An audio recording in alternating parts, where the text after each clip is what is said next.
Hi this is your host అథవా you're watching MS entertainment. Social media పుణ్యమా అంటూ చాలామంది తెర వెనకాల పనిచేసే డబ్బింగ్ ఆర్టిస్టులు ముందరకు వస్తున్నారు.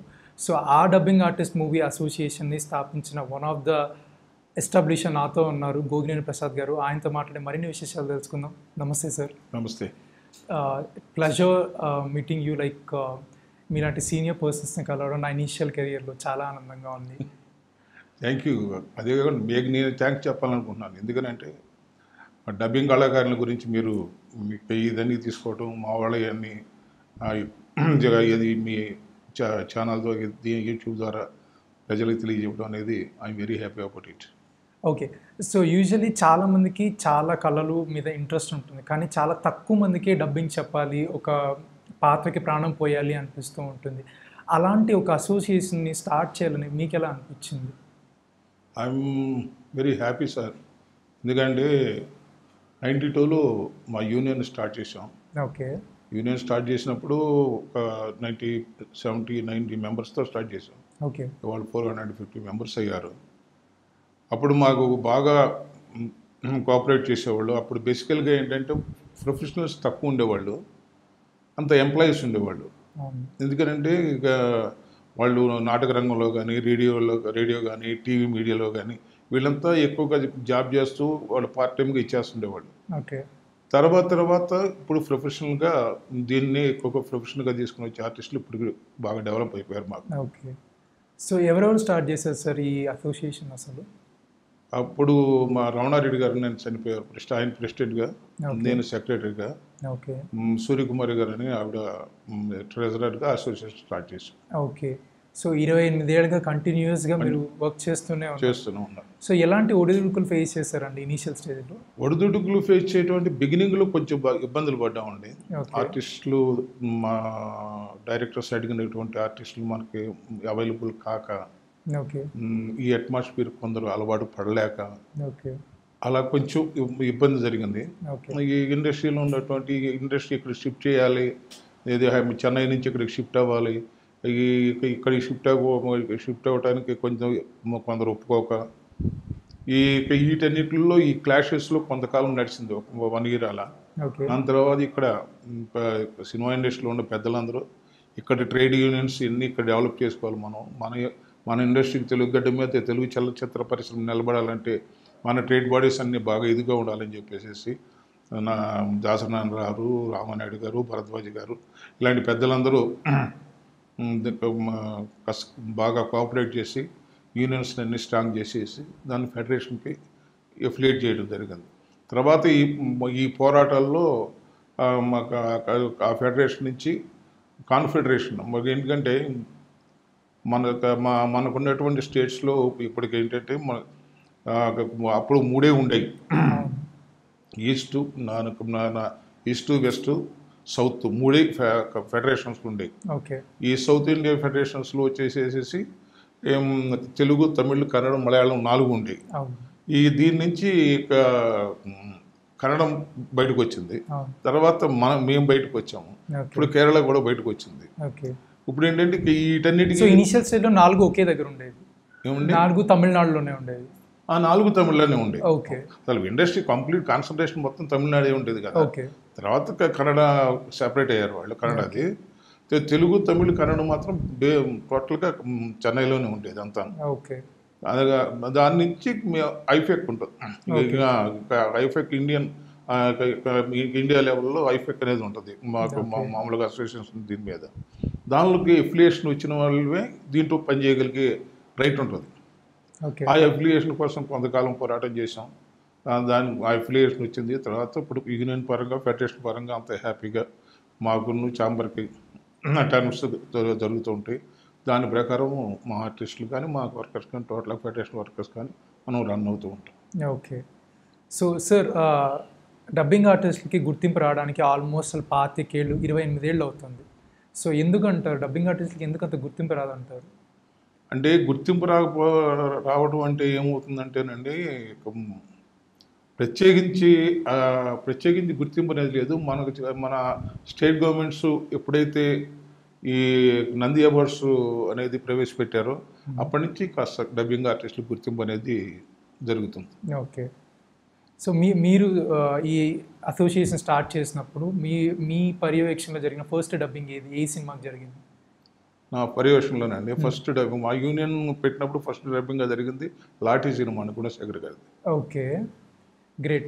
నేను విన్నాను మీకు ఫోన్లు కూడా లేని ఆ టైంలో సైకిల్ మీదకి వెళ్ళి ట్రైనింగ్ ఇచ్చేవాళ్ళంట. అవును. అంత ప్యాషన్ ఎలా వచ్చిందండి మీకు అసలు? అది ఒక రకమైనటువంటి దాని ఒక ఒక కసి. ఓకే, ఇక్కడ ఎస్టాబ్లిష్ చేయాలి, ఇక్కడ ఎస్టాబ్లిష్ అవ్వాలి మనం. ఓకే, మన టీం అంతా బాగా నిలబడాలి, ఇక్కడ కష్టం ఎందుకు మాకు ఫోన్ నుండి కాదు, ఎక్కడో ఒక చోట ఉండేవాళ్ళం. మా కాదమరి కిరణ్ ఉండేవాడు, సౌరూర్ నగర్లో ఉండేవాడు. అతనికి నేను ఫోన్ చేసి చెప్తే అతను ఫోన్ లేని వాళ్ళని కలెక్ట్ తీసుకుని morning by 7 we must be here. Okay, అలా మేము ఒక డిసిప్లిన్గా మెయింటైన్ చేసుకుంటూ వచ్చాం. ఓకే. సో నేను విన్నాను మీరు బాలీవుడ్ కూడా వర్క్ చేశారు, హిందీ ఫిల్మ్స్కి, బాజీరావ్ మస్తానీ, తగ్ హిందుస్థానీ అని. ఎలా అండి అది? ఫస్ట్ నాకు సౌండ్ అండ్ విజన్ ఇండియా అని ఒక ఆర్గనైజేషన్ ఉంది బాంబే, లీలా ఘోష్ గారు. దానికి కిగ్గన్ మురుగన్ అని చెప్పేసి ఒక మూవీ రాజేంద్ర ప్రసాద్ గారు యాక్ట్ చేశారు. దాన్ని ఇక్కడ డబ్ చేయాలని చెప్పేసి ఇచ్చేస్తే నా ఫ్రెండ్ అక్కడ బాంబేలో ఇక్కడి నుంచి వెళ్ళిన అతను ఎంఈ విజయ్ కుమార్ అని చెప్పేసి బ్యాంక్ ఇది ఆయన బ్యాంక్లో పనిచేస్తుంటారు, ఆంధ్ర బ్యాంక్ చైర్మన్ పర్సనల్గా చేస్తుంటారు. ఆయన డబ్బింగ్ ఆర్టిస్ట్ ఇక్కడ మాకు. అక్కడ వాళ్ళతో కాంటాక్ట్స్ ఉంటే అతను నా పేరుని రిఫర్ చేశాడు. వాళ్ళు నన్ను కాంటాక్ట్ చేశారు, నేను వాళ్ళకి చేసి పెట్టాను.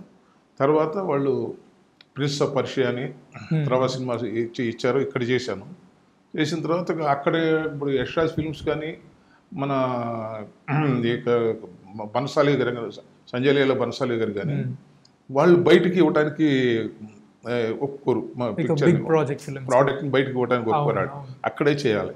అందుమూలంగా అక్కడికి వెళ్ళి ధూమ్ 3 కానీ, దగ్స్ ఆఫ్ హిందుస్థాన్ కానీ, పద్మావతి, బాజీరావ్ మస్తానీ ఇవన్నీ అక్కడ మా వాళ్ళందరినీ అక్కడికి తీసుకెళ్ళి అక్కడ తీశాను. ఓకే, అసలు డబ్బింగ్ మీద యూజువల్లీ జనాలకి ఏమనిపిస్తుంది అంటే నాటకాల మీద, రంగుల ప్రపంచం మీద ఇంట్రెస్ట్ ఉంటుంది. చాలా తక్కువ మందికే తెలుస్తుంది ఒక వాయిస్ ఇవ్వడం వల్ల ఒక పర్ఫార్మెన్స్ కానీ ఒక రోల్ కానీ ఎంత హిట్ అవుతుంది, ఎంత హైలైట్ అవుతుందని. అలాంటి కోరిక, అలాంటి ఉత్సాహం మీకు ఎలా వచ్చింది అసలు?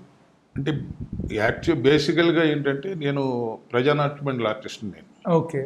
నేను నా ఎడ్యుకేషన్, నా డిగ్రీ అప్పటి నుంచి కూడా నేను లెఫ్ట్ ఓరియంటెడ్గా నేను తిరిగినవాడిని. నేను తర్వాత నేను ప్రజానాట్యం ఆర్టిస్ట్ కాబట్టి నాకు ఆర్టిస్ట్ అవుదాం కన్నా కూడా నేను డైరెక్టర్ అవ్వాలని వెళ్ళాను. లేట్గా వెళ్ళటం ఏంటంటే ఆఫ్టర్ నా మ్యారేజ్ వెళ్ళాను నేను.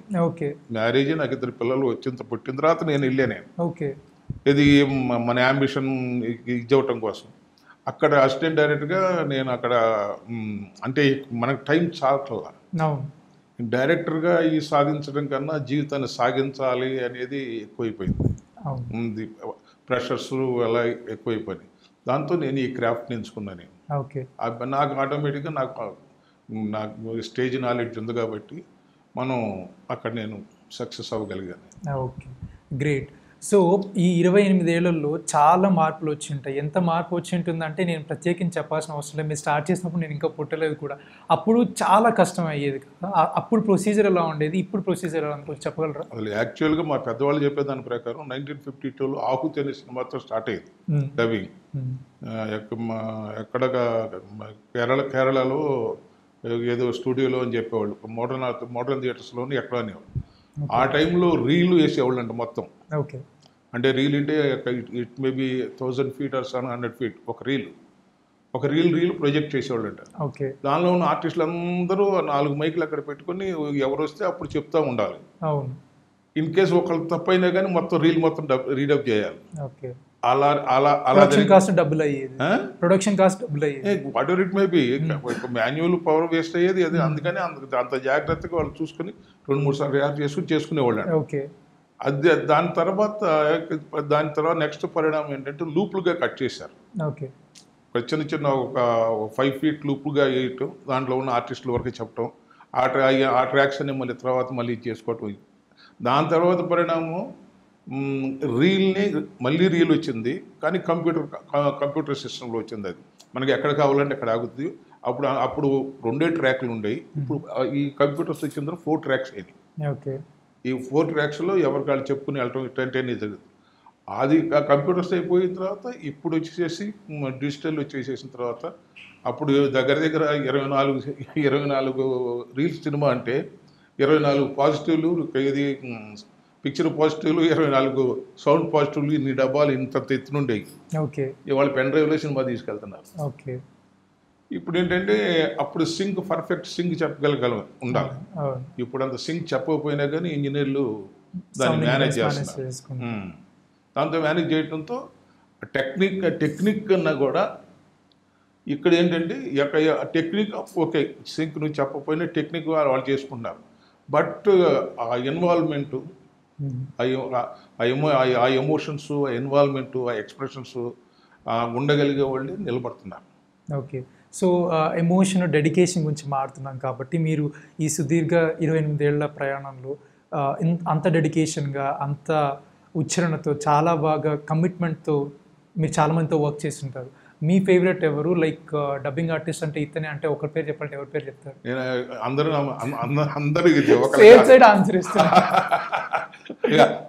మంచి ఆర్టిస్టులే. అందరూ నా దగ్గర నుంచి నేను ఇచ్చిన టిప్స్తో అయిన వాళ్ళు కానీ, నా చిన్నపిల్లలు కానీ 5 ఏళ్ళు అప్పుడు చిన్నపిల్లలుగా చెప్పి చేసిన పిల్లలు ఇవాళ పెరిగి పెద్దవాళ్ళు అయినా కానీ అందరూ నా ఆర్టిస్టులే. అందరూ బాగా చెప్పేవాళ్ళు. ఓకే. సో ఇంతమందితో వర్క్ చేశారు కదా మీరు. సో ఎంతెంత పెద్ద పెద్ద ఆర్టిస్టులు అయినా కూడా మీరు అసోసియేట్ అయి ఉంటారు. మీరు బాలీవుడ్తోనే అసోసియేట్ అయి ఉంటారు అంటే ఆల్మోస్ట్ పాన్ ఇండియా మొత్తం అసోసియేట్ అయి ఉంటారు కదా. ఫర్ ఎగ్జాంపుల్ ఇప్పుడున్న ఒక 2-3 ఇయర్స్ నుంచి పాన్ ఇండియా మూవీస్ ఎక్కువైపోతున్నాయి. లాంగ్వేజెస్తో బ్యారియర్స్ అవసరం లేదు. ఏ సినిమా అయినా కూడా అన్ని భాషల్లోనూ వస్తుంది. సో ఒక సినిమా ఫర్ ఎగ్జాంపుల్ బాహుబలి ఇక్కడ నుంచి పర్షియన్లో కూడా డబ్ అయింది. అలాగే కన్నడ నుంచి కేజీఎఫ్ వచ్చినప్పుడు వాళ్ళు డైరెక్ట్గా మిమ్మల్ని అప్రోచ్ అవుతారు, లేకపోతే మీ నుంచి కాంటాక్ట్స్ వాళ్ళకి వెళ్తాయా? కొందరు మమ్మల్ని అప్రోచ్ అవుతారండి. ఓకే. తెలుస్తుంది వాళ్ళకి, వాళ్ళు తెలుసుకుంటారు కదా, ఆ విధంగా మన అప్రోచ్ అవుతూ ఉంటారు. ఓకే. సో ఇప్పుడు నాకు జనరల్గా ఫర్ ఎగ్జాంపుల్ నేను డబ్బింగ్ ఆర్టిస్ట్ అవ్వాలి అంటే నాకు కొన్ని క్వశ్చన్స్ ఉంటాయి ఒక కామన్ ఆడియన్గా. సో ఆ క్వశ్చన్స్ని నేను వాళ్ళ తరపున అడుగుతున్నాను. ఫస్ట్ థింగ్ ఏంటి అంటే అసలు ఈ అసోసియేషన్ కార్డు తీసుకోవాలా, తీసుకోకపోతే వర్క్ చేయనివ్వరా? చేయనివ్వరండి. ఓకే. ఎందుకంటే బికమింగ్ నాన్ మెంబర్ ఇచ్చారు. ఓకే. అంటే మాకు ఐఫెక్ రూల్ ప్రకారం ఏంటంటే మెంబర్ టు మెంబర్. నేను మీతో పని చేయాలంటే మీరు నాతో మీరు ఐఫెక్ మెంబర్ అయి ఉండాలి. ఓకే. మెంబర్ టు మెంబర్ అని ఉంటుంది. అందుకని ఏంటంటే మేము మా దానిలో మీ అసోసియేట్ మెంబర్షిప్ అనేది పెట్టింది. ఓకే. వాళ్ళకి ఇబ్బంది లేకుండా, ఎవరికి ఇబ్బంది లేకుండా మీ వాయిస్, అఫ్కోర్స్ మీ వాయిస్ చాలా బాగుంది అనుకోండి, చాలా బాగుంటే ఇది యూజ్ఫుల్ వాయిస్, ఉపయోగపడుతుంది ఇండస్ట్రీకి అనుకోని మీకు ఏంటంటే మీకు ఆడిషన్లో మేము సెలెక్ట్ చేసుకుంటాం, అసోసియేట్ మెంబర్షిప్ ఇస్తున్నాం. ఇన్ కేసు మీరు ఆడిషన్ కాకుండానే మీరు ఎక్కడైనా మీ ఫ్రెండ్స్ ద్వారానో ఏదైనా సినిమాలో 1-6 చెప్పుకుంటారనుకోండి సపోజ్, ఆ వాయిస్ కానీ మాకు తెలిస్తే మేము కూడా తీసేసుకుని ఇట్ ఈజ్ ఓకే అనుకుని ఆ విధంగా కూడా మేము యూజ్ఫుల్ వాయిస్ అంటే మేము మెంబర్షిప్ ఇస్తుంటాం. ఓకే. సో ఈ కార్డులో బెనిఫిట్స్ ఏంటండి? మా యూనియన్ కార్డ్స్ అండి, మాకు దానికి వచ్చేసేసి రిటైర్మెంట్ బెనిఫిట్ ఉందండి. ఓకే. దగ్గర దగ్గర ఇప్పుడు 75,000 ఇస్తున్నాం రిటైర్మెంట్ బెనిఫిట్. ఓకే. అలాగే ఎంత పెట్టి తీసుకోవాలి సార్ ఈ కార్డు? అవునండి. ఈ కార్డు ఎంత పెట్టి తీసుకోవాలి, ఎంత పే చేసి తీసుకోవాలి? మామూలుగా అప్పుడు ఉండే టైంను బట్టి డొనేషన్స్ బట్టి ఉంటుంది అది. ఓకే. ఇప్పుడు ప్రైజింగ్ ఎలా ఉందండి? ఇప్పుడు నాకు నేను లేని ప్రెసెంట్ నాకు అంత ఐడియా లేదు. ఓకే. మా రిటైర్మెంట్ బెనిఫిట్ ఉంది, హెల్త్ ఇష్యూస్ ఉండే 25,000 ఇస్తుంటారు ఆపరేషన్స్ కాబట్టి. ఓకే. లోన్స్ ఇస్తుంటాము. ఓకే. లోన్స్ కూడా ఇస్తుంటాము. ఓకే. ఇది అక్కడ పరిస్థితిని బట్టి ఇది ఎకనామికల్ పొజిషన్ బట్టి 20,000, 25,000, 10,000 అలా సర్వైవల్ వాళ్ళకి మనం లోన్స్ ఇస్తుంటాం. ఆ విధంగా మేము కార్యక్రమాలు చేస్తుంటాం. ఓకే. నాకు ఇంకొక డౌట్ ఉందండి. ఫర్ ఎగ్జాంపుల్ సెలబ్రిటీస్ ఇప్పుడు డబ్బింగ్ చెప్తూ ఉంటారు. ఫర్ ఎగ్జాంపుల్ రోహిణి గారు చెప్తారు, రఘువరన్ గారు చెప్తారు, సరిత గారు వెరీ పాపులర్ డబ్బింగ్ ఆర్టిస్ట్ చెప్తారు, అలాగే సాయి కుమార్ గారు బ్రదర్ చెప్తారు, సాయి కుమార్ గారు చెప్తారు. సో వీళ్ళందరూ కూడా కార్డు ఉంటుందా? వాళ్ళందరూ అంటే యాక్చువల్గా ఏంటంటే వీళ్ళు చెన్నై మెంబర్స్ కదా. అవును. Chennai member they are having a right to dub here. మేము దానికి అబ్జెక్ట్ చేయలేము. Great. Okay. Chennai member means IFEC member, is an IFEC member. Okay. అందుకని సో ఈ డబ్బింగ్ ఆర్టిస్ట్ అసోసియేషన్ అనేది ఎలక్షన్స్ ద్వారా ఎన్నుకుంటారా మనుషుల్ని? ప్రతి ఇయర్ మారుతూ ఉంటారా పర్సన్స్, ప్యానల్ మెంబర్స్, ఇది అసోసియేషన్ మెంబర్స్? అసోసియేషన్ మాలో లాగా ఎలక్షన్స్ పెట్టి ఎన్నుకుంటారు 2 years ఒకసారి పెట్టుకుంటాం. ప్రతి 2 years ఒకసారి జరుగుతుంది. సో మాకు ఇచ్చినట్టు వీళ్ళకి కూడా ఒక రికగ్నైజేషన్, ఒక డైరీ అవన్నీ ఉంటుంది. మాకు డైరీ మాకు ఉంటుంది. Okay, fine. సో మీరు స్టార్ట్ చేసేటప్పుడు 1992 కదా, అప్పుడు ఎక్విప్మెంట్ ఎలా ఉండేది, ఇప్పుడు ఎక్విప్మెంట్ ఎలా ఉంది? అప్పుడైతే ఒక మెమరీ కార్డ్ తీసుకోవాలన్నా చాలా టైం పట్టేది, మీరు చెప్పినట్టు అన్ని కట్ చేసుకోవాలి, లూప్స్ ఉంటాయి. ఇప్పుడు జస్ట్ ఇలా అయిపోతుంది, మెయిల్లో కూడా పంపించేయచ్చు. సో అప్పటికి ఇప్పటికి మెమరీస్ కొన్ని చెప్పండి. అప్పటికి ఇప్పటికంటే నాకు నేను ఫీల్ అయితే టెక్నికల్గా ఇంత అవసరం లేకపోయేసరికి టాలెంట్ని ఇంప్రూవ్ చేసుకోవడంలోనే ఎక్కువగా ఇదై ఉండాలి. ఓకే. అప్పుడు మెయిన్ ఆర్టిస్ట్తో పాటు కాంబినేషన్ కూడా చెప్పేవాళ్ళు అంట పాత రోజుల్లో. ఓకే. రామారావు, నాగేశ్వరరావు ఉంటే పక్కన హీరో డబ్బింగ్ చెప్పాల్సి వస్తే వాళ్ళు కూడా పక్కన నుండి చెప్పేవాళ్ళు అంట. అదంతా పోయి ఇప్పుడు మామూలుగా ఇదైపోయింది కదా. దీని మూలంగా మంచి అడ్వాంటేజ్ కదా ఆర్టిస్టులకి. ఆర్టిస్టులు మంచి అడ్వాంటేజ్. అది కాకుండా ఒక పేరా ఉందనుకోండి, ఒక 7 లైన్లు ఉన్నాయనుకోండి, ఆ 7 లైన్లు మనం కట్ చేసి వేసుకునే పరిస్థితి వచ్చింది, ఏది బాగుంటుంది ఓకే అంతవరకు చెప్పించుకుని. దాని మూలంగా ఫాస్ట్గా పోతున్నాయి వర్క్లన్నీ. ఓకే. సో ఈ ప్యానెల్లో ఎంతమంది ఉంటారండి? 11 మంది అండి. 11 మంది ఉంటారు. సో మీరు జనరల్ సెక్రటరీగా ఎన్ని సంవత్సరాలు చేశారు సార్? నేను జనరల్ సెక్రటరీగా చేశాను, ప్రెసిడెంట్గా చేశాను. జనరల్ సెక్రటరీగా 3 terms 4 terms చేశాను. ఓకే. ప్రెసిడెంట్గా 3 terms చేశాను. ఓకే. సో మీకు ప్యాషన్ ఉంది కాబట్టి మీరు డబ్బింగ్ చెప్పారా? అప్పుడప్పుడు అండి. ఓకే, మీరు చెప్పిన కొన్ని చెప్తారా ప్లీజ్? గుర్తులేమండి. పోనీ మీరు డబ్బింగ్ చెప్పినప్పుడు మీకు కలిగిన అనుభవం ఏంటండి? అంటే పాత్ర ఒకరిది అవుతుంది, నేను యాక్ట్ చేస్తున్నాను అనుకోండి, మీరు చెప్తారు, మీరు విన్నట్టే క్యారెక్టర్ ఫీల్ అవటంలో ఉంటుందండి. ఓకే, క్యారెక్టర్ ఫీల్ అవ్వాలి.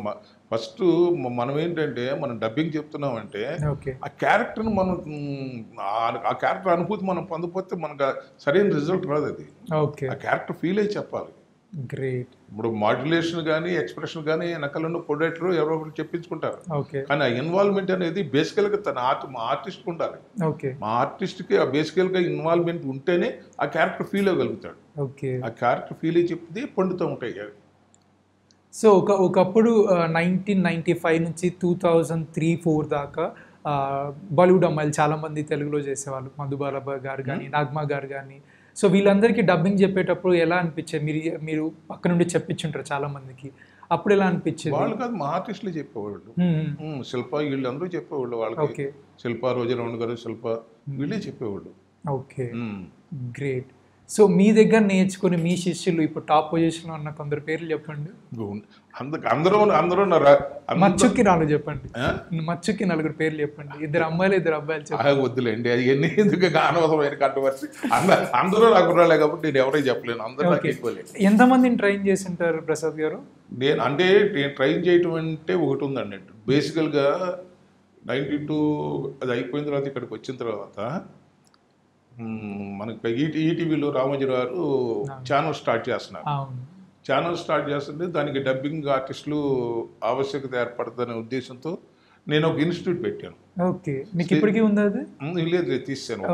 ఒక 3 బ్యాచ్లనే చేశాను. నేను నేర్చుకుందాం అనుకుంటున్నాను. ఒక 3 బ్యాచ్లనే తయారు చేశాను. శ్రీ రాజశ్రీ డబ్బింగ్ ఇన్స్టిట్యూట్ అని దాన్ని పెట్టేసేసి దాంట్లో ఒక 3 బ్యాచ్లు ఒక 20-10 మంది దాకా తయారు చేసి వదిలేసేసాను. ఆ తర్వాత వచ్చిన వాళ్ళు ఎంతో బిగినింగ్లో ఉన్నవాళ్ళు అంటే రఘు కానీ, కాదంబరికరణ్ కానీ, వీళ్ళందరూ శిల్ప, చంద్రిక, అనురాధ, వీళ్ళందరూ మాతో పాటు ట్రావెల్ చేసిన వాళ్ళే. సునీత, సౌమ్య, ఇవాళ చెప్తాను హరిత చిన్నపిల్ల నా ఒళ్ళో కూర్చొని డబ్బింగ్ చెప్పేది. భామాని అనే గాగనైన కుర్రాడు, వీళ్ళందరూ పిల్లలే కదా.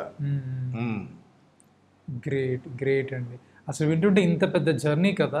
సో మీరు ముందు చెప్పినట్లు ఆడిషన్స్ తీసుకుంటామని, అసలు ఆడిషన్ ప్రొసీజర్ ఏంటంటే నేను కూడా ట్రై చేస్తాను. బాగుంది నా వాయిస్, చెప్పండి ఫస్ట్. డెఫినెట్గా. ఓకే, ఆడిషన్ ఎలా తీసుకుంటాం? ఇప్పుడే ఆడిషన్ తీసుకుందాం. Come on, let's do this. Audition అంటే మీకు ఒక డిఫరెంట్ మాడ్యులేషన్ ఉన్నటువంటి ఒక పేపర్ ఇస్తారు. ఆ పేపర్ మీరు చదవాలి. ఓకే, పేపర్ మీరు మాడ్యులేట్ చేసి చదవాలి. ఎంతమంది ఉంటారండి అక్కడ సెలెక్ట్ చేసుకునే వాళ్ళు? ముగ్గురు ఉంటారా? ఓకే. సో వాళ్ళు ఈ మాడ్యులేషన్స్ లో ఎన్ని డైలాగ్స్ చెప్పాలని, ఒక వాయిస్ యూజ్ఫుల్లా కాదా, అచ్చా, సింక్ కూడా చెప్పిస్తారు. సింక్ గురించి పెద్ద ప్రాబ్లం లేదు అది, కానీ వాయిస్ యూజ్ఫుల్లా కదా, ఎక్స్ప్రెసివ్ వాయిసా కదా అనేది. ఓకే. సో మీకు ఇష్టమైనది ఎవరు అండి? లైక్ మీరు ఇప్పటిదాకా చాలా కాన్ఫిడెన్షియల్గా ఉంటున్నారు, చాలా నాలెడ్జబుల్గా గేమ్ ప్లే చేస్తున్నారు, ఎవరి పేరు చెప్పట్లేదు. సో మీకు బాగా నచ్చిన వాళ్ళు ఎవరు చెప్పండి. నాకు రవి నచ్చుతాడండి బాగా. ఎవరండి? రవిశంకర్ నచ్చుతారు. Okay, fine. అమ్మాయిల్లో ఎవరు నచ్చుతారు?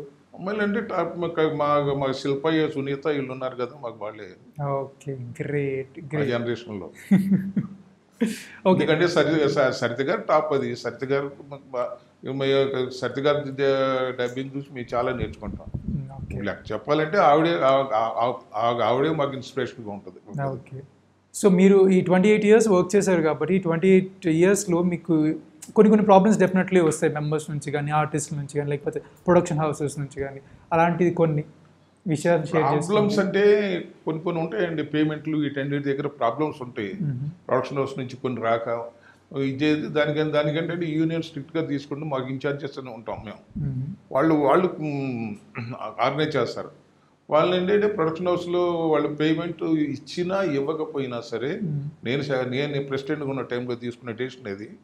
వాళ్ళు ఇచ్చినా ఇవ్వకపోయినా వాళ్ళకి నిర్మాతకి నీకు మొహమాట ఉండొచ్చు, ఇక్కడ ఆర్టిస్టులకు అనవసరం, మీరు పే చేయాలి అని కండిషన్ పెట్టాం. అటువంటిప్పుడు కొన్ని నష్టపోటాలు జరిగినా కానీ అది ఇంప్లిమెంట్ అవ్వటం మూలంగా వాళ్ళకి పేమెంట్స్ ప్రాబ్లం లేకుండా పోయింది.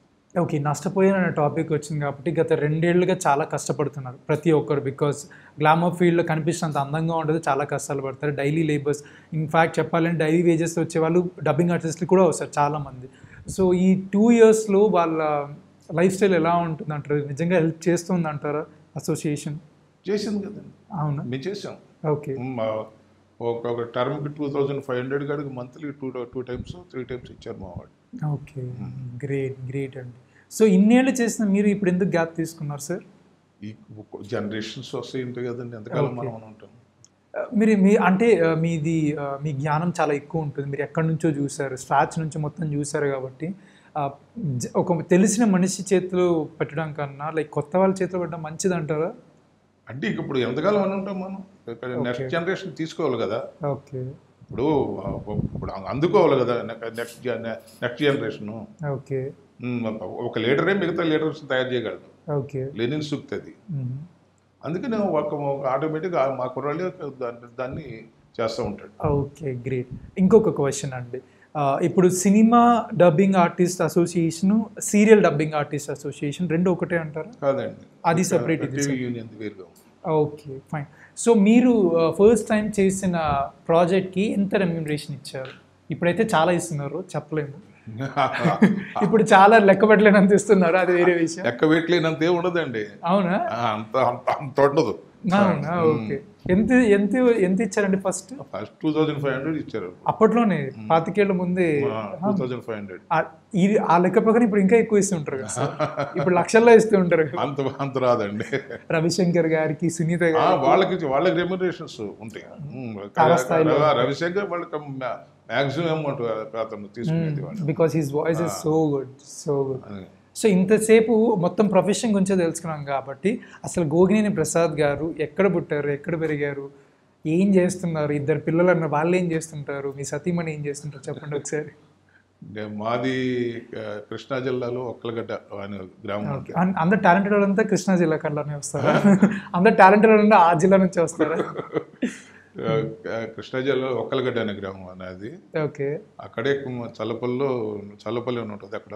ఓకే, హై స్కూల్లో చదివాను. అక్కడి నుంచి బందర్ నేషనల్ కాలేజీలో బీకాం వరకు చదివాను నేను. ఓకే. దాని తర్వాత నేను రకరకాల వ్యాపారాలు చేసుకుంటూ, చిన్న ఉద్యోగాలు చేసుకుంటూ, ఇది చేసుకుంటూ నాకు ప్రజానాట్య మండలి కళాకారుడిగా దీంట్లోనూ, స్టూడెంట్ ఫెడరేషన్లోను, యూత్ ఫెడరేషన్లోను, వీటిలో కమ్యూనిస్ట్ పార్టీ కార్యక్రమాలు చేసుకుంటూ ఉండేవాడిని. తర్వాత నేను మ్యారేజ్ అయిన తర్వాత మనకి ఈ కాంక్ష తీరట్లేదు. ఓకే, నేను ఆ బండి నేను చెన్నై వెళ్ళాను. చెన్నై వెళ్ళిన తర్వాత అక్కడ నాకేంటంటే చెన్నై వెళ్ళడానికి ఒక చిన్న బేస్మెంట్ ఏంటంటే మహారథి గారు అని సీనియర్ రైటర్ ఉన్నారు, మీరు వినుంటారు లేదు, అల్లూరు సీతారామరాజు, కంచుకోటి, వాళ్ళ అబ్బాయి కిషోర్ అని అతను నాకు బందర్లో నా క్లాస్మేట్ అతను. అతని దగ్గరికి వెళ్ళి ఆ విధంగా పెంచుకుని నేను 2 సంవత్సరాలు చాలా బాగా అసిస్టెంట్ డైరెక్టర్గా చేసాం ముందు ఎన్ని సినిమాలు చేశారండి అసిస్టెంట్ డైరెక్టర్? 2 సినిమాలు చేశానండి. పేర్లు చెప్పండి. మాలతి గారు అబ్బాయి నా పేరే దుర్గన్ ఒక సినిమా ఒకటి, ఓకే. ఇంకో సినిమా ఏదో గుర్తురాట్లేదు, 2 సినిమాలు చేశాను నేను. మళ్ళీ మీరు డైరెక్టర్ అవ్వాలనుకున్నారు కదా, అని అలా తీరిందా? పోనీ ఫ్యూచర్లో తీరుతుందా? లేదు, డబ్బింగ్ డైరెక్టర్గా తీరింది. గ్రేట్. సో మూవీ డైరెక్టర్ అవ్వాల్సిన అనుకునింది లైక్ డబ్బింగ్ డైరెక్టర్. ఓకే. అక్కడి నుంచి నేను 2 సంవత్సరాలు చేసి ఇబ్బందులు పడి ఏదో మళ్ళీ డబ్బింగ్ క్రాఫ్ట్లోకి వచ్చాను. నేను వచ్చిన తర్వాత కొన్ని అక్కడ కూడా ఎక్కడికక్కడ చేంజ్ చేసుకుంటూ, ఇప్పుడు ఎందుకనంటే అక్కడ కొంతమంది ఉంటారు కదా ఆల్రెడీ ఎస్టాబ్లిష్ వాళ్ళు, వాళ్ళు మనం ఏం ఉండాలంటే మన టాలెంట్ని ఎప్పటికప్పుడు ప్రూవ్ చేసుకుంటూ రావాలి కదా. అలా ప్రూవ్ చేసుకుంటూ ఇది చేసుకుంటూ వచ్చి అక్కడి నుంచి ఇక్కడికి షిఫ్ట్ అవ్వాలా. అప్పుడు అక్కడ ఆ టైంలో 90s అక్కడి నుంచి ఇక్కడి నుంచి ఎక్కడికి వచ్చి డబ్బింగ్ చెప్తుండేవాళ్ళం. చెన్నై నుంచి ఇక్కడికి వచ్చేసి ఇక్కడ డబ్బింగ్ చెప్పి మళ్ళీ చెన్నై వెళ్ళిపోయేవాళ్ళం. అలా టైంలో ఇక్కడే స్టాండ్ అయ్యేటట్టు ఉందని అలా అనుకుని నేను ఇక్కడ ఉండిపోయాను. నేను ఇక్కడ ఉండిపోయి మా వాళ్ళు కొందరు ఒక 7-8 మంది టీంని పెట్టుకొని దాంతో నేను ఇది చేసుకుంటూ ఉండే టైంలో రమణారెడ్డి గారని ఆయన వచ్చేసేసి ఇది అసోసియేషన్ మాది ఉంది, దాంట్లో మీరంతా అసోసియేషన్గా చేరండి అన్నాడు.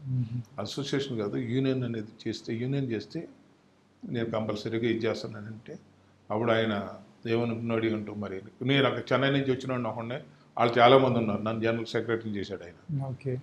జనరల్ సెక్రటరీ చేసి ఆయన ప్రెసిడెంట్గా, నేను జనరల్ సెక్రటరీగా కొంతకాలం బాగానే దీన్ని మొత్తం అంతా సిస్టమేటిక్గా చేసేసుకుని ఎక్కడికక్కడ ఎవరు వచ్చినా భావితరాలకు ఉపయోగపడే విధంగా సిస్టమ్స్ అన్ని ఇచ్చేసుకుని దానికి మీకంటూ ఒక ప్రోటోకాల్ ఉంటుంది, మీకంటూ ఒక ప్రోటోకాల్ మేనిఫెస్టో రాసుకొని దాని తగ్గట్టు రూల్స్ నియమావళి మొత్తం అంతా చేసుకుని ఆ చట్టంలోనే ఎవరు వచ్చినా చేసేటట్టుగా మేము ఫ్రేమ్ చేసుకున్నాం. అందుకే అంత డిసిప్లిన్గా ఎంతకాలం నడుస్తూ వస్తుంది.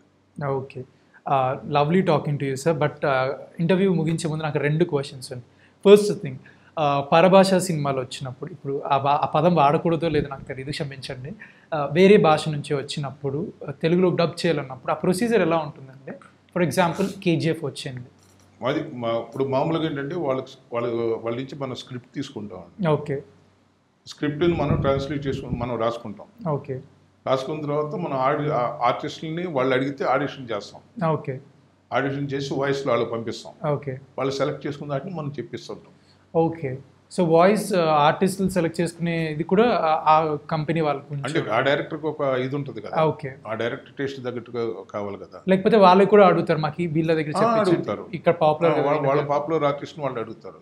ఇప్పుడు నేను లైన్ కింగ్ చేశాను. నేను లైన్ కింగ్ చేసినప్పుడు వాళ్ళు జగద్బాబు కావాలన్నారు, ఓకే, బ్రహ్మానందం కావాలన్నారు. మొన్న అమ్మాయి మహేష్ బాబు గారి వాళ్ళ అమ్మాయి అది ఫ్రోజన్ ఈ ఆలీ కావాలన్నారు, నాని కావాలన్నారు.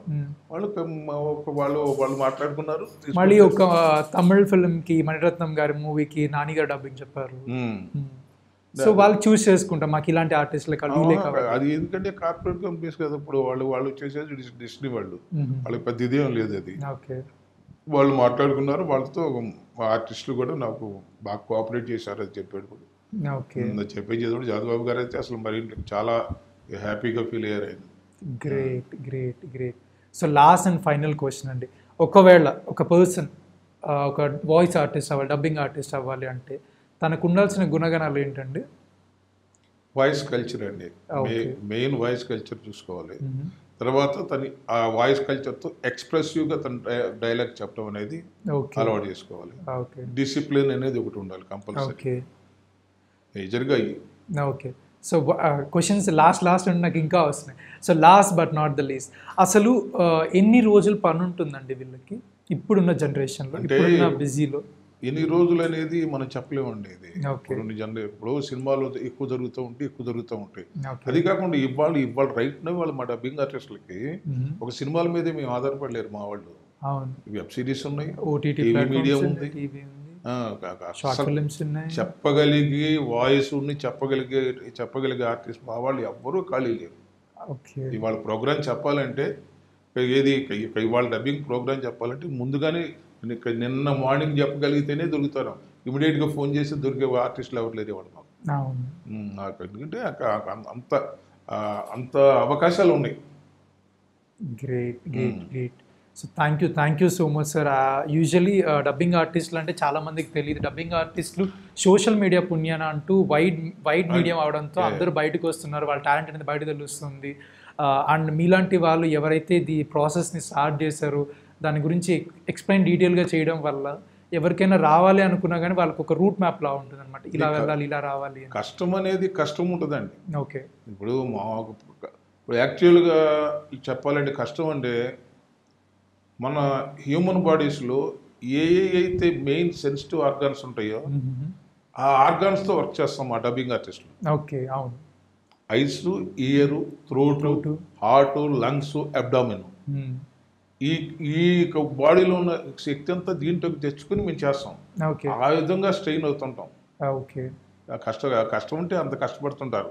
ఒక్కోసారి ఈ ఫైట్ ఎఫెక్ట్స్ అయి ఉంటాయి, క్రౌడ్ ఉంటుంది, ఎమోషనల్గా చెప్పేవి ఉంటాయి. అది అసలు ఒక్కొక్కసారి అయితే పట్టేస్తుంది తలలో. అది మామూలుగా అనుకుంటుంటారు, ఏదో ఏసీలో కూర్చొని చెప్పడమే కదా వీళ్ళు అని అనుకుంటారు. అది కాదండి. అది ఆ ఎమోషన్ ఫీల్ అయినప్పుడు తెలుస్తుంది ఆ ఆర్టిస్ట్కి ఎవరికైనా సరే. ఇప్పుడు అవతల ఆర్టిస్ట్ ఎంత యాక్ట్ చేసినప్పుడు అతను ఎంత స్ట్రెయిన్ అయ్యాడు, కదలకుండా కూర్చొని చెప్పినా సరే అంత ఎనర్జీ కానీ అంత డెసిబుల్స్ సౌండ్ మేము రిలీజ్ చేయాలి. సౌండ్ మేము డెసిబుల్స్ అంత సౌండ్ రిలీజ్ చేసిన కొందికి ఆ ఎమోషన్ ఉంటుంది, ఆ ఎనర్జీ జారిపోతూ ఉంటుంది, ఎనర్జీ తగ్గిపోతూ ఉంటుంది. సౌండ్ ఇప్పుడు పరిగెత్తే కాస్త దూరం పరిగెత్తే అంత ఎనర్జీ మనం పోతుందో అలాగే గట్టిగా 2 షౌట్లు ఇచ్చేదానికి అంత ఎనర్జీ పోతుంది. అందుకని ఏంటంటే ఆ కష్టం ఇవన్నీ ప్రతి దానిలోనూ ఏది అంత తేలిగ్గా రాదు, అన్ని పడాల్సిందే. ఓకే. సో నంది అవార్డ్స్ అయితే ఉన్నాయండి, కానీ ఎందుకు ఫిలింఫేర్ ఇలాంటి ఫ్యాన్సీ అవార్డ్స్ వాళ్ళు పెట్టుకోలేదు? ఇది కూడా నంది అవార్డ్స్ కూడా మేము ఆ టైంలో మేము పోరాటం చేసాం. నేను రిప్రజెంటేషన్ పెట్టాను ఎఫ్డీసీకి. ఎఫ్డీసీకి ఎందుకంటే 3 నిమిషాలు పాట పాడి ప్లేబ్యాక్ సింగర్కి ఇస్తున్నారు, మీరు 2.5 hours డబ్బింగ్ చెప్పి మా ఆర్టిస్ట్కి ఎందుకు ఎవరు మీరు అని చెప్పేసి ఆ టైంలో మేము ఫెడరేషన్కి రిప్రజెంటేషన్ పెట్టుకున్నాం. ఇది వీళ్ళ దానికి ఎఫ్డీసీకి. అప్పుడు గుమ్మడి గారు వీళ్ళు ఉన్నారు ఆ టైంలో. వాళ్ళ దీని మూలంగా వీళ్ళకి కూడా ఇవ్వాలని చెప్పేసి వాళ్ళు కూడా ఒక ఇది తీసుకున్నారు. ఓకే. గోయింగ్ ఫార్వర్డ్ ఇప్పుడు చాలామంది వాయిస్ ఆర్టిస్టులు బయట వస్తున్నారు, ఇంటర్వ్యూలు తీసుకుంటున్నాము, వాళ్ళ టాలెంట్ చాలా లక్షల మందికి తెలుస్తుంది, తెలుగు ప్రజలు across the globe. So going forward Filmfare, SIIMA, IIFA ఇలాంటి వాటిల్లో ఇది కూడా ఒక కేటగిరీ యాడ్ చేస్తే బాగుంటుంది అనిపిస్తుంది. ఏం చేస్తారు భవిష్యత్తులో? ఇది ఉందని అనుకున్నాం. ఓకే. భవిష్యత్తులో చేస్తే మంచిదే అంటారు. మంచిదే కదా, అందు వాళ్ళకి ఒక ప్రోత్సాహంలా ఉంటుంది. Fine. Thank you so much అండి. మీ అమూల్యమైన టైం ఇచ్చినందుకు చాలా తెలుసుకున్నాను. Thank you so much. Pleasure talking. Thank you very much. Thank you.